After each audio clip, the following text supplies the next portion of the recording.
يقولون الملابس تصنع الرجل، ولكن اليهود يرتدون ملابس غير تقليدية. حقا؟ مثلا ماذا تسمي القبعة الصغيرة التي يرتديها الرجال اليهود على رؤوسهم؟ الكبار. هذه علامة على الخضوع لله.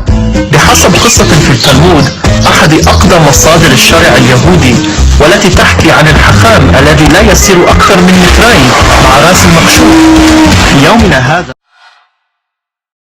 بعض الرجال يرتدون كبار فقط أثناء الصلاة أو عند الدعاء، وفي بعض الجاليات النساء ترتديها أيضا. وفقا لمحادثتنا السابقة أنا متأكدة أن على الكيبة أن تكون مصنوعة من مواد خاصة. لا، مختلف الألوان والأحجام هي ببساطة مسألة ذوق أو انتماء اجتماعي. الكيبة يمكن أن تخبر الكثير عن ما إذا كان الشخص متقدما أو محافظا. حسنا، ماذا عن المرأة؟ مشابها للإسلام يفرض على النساء المتدينات تغطية شعرهن، ولكن فقط بعد الزواج.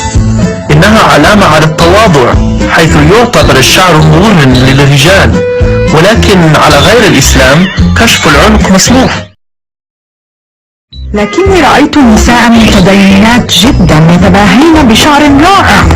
ما رأيته هي على الأرجح باروكات.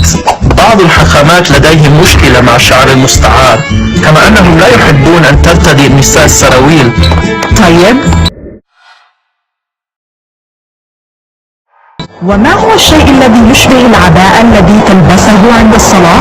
التاليت تلبس خلال صلاة الصباح. كل من أطرافها الأربعة فيها خيوط طويلة رقيقة مربوطة بها، تعرف باسم تيتيت.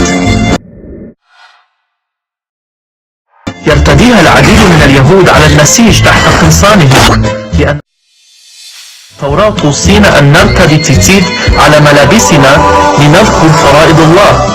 تحت القميص طوال اليوم؟ ألا يسبب الحكة؟ ليس لديك فكرة. وتلك الصناديق الصغيرة الملتفة على اليد تذكرني بصندوق الطائر الأسود. التفلين هو وسيلة أخرى لجلب الله إلى وعينا. خلال صلاة الصباح نرتدي صندوقين من الجلد يحتويان على آيات من التوراة مكتوبة على الرك. يتم وضع أحدهما على الرأس للتأثير على عقولنا، والآخر على الذراع اليسرى للتأثير على قلوبنا. في تل أبيب رأيت رجلا يهوديا يرتدي قبعة فرو ومعطف أسود طويل. كان ذلك في منتصف الصيف وشعرت بالأسف تجاهه. لا يلبس جميعنا بهذه الطريقة.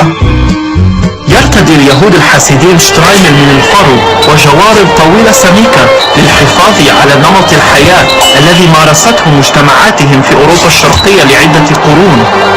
كل واحد على دينه، الله يعينه.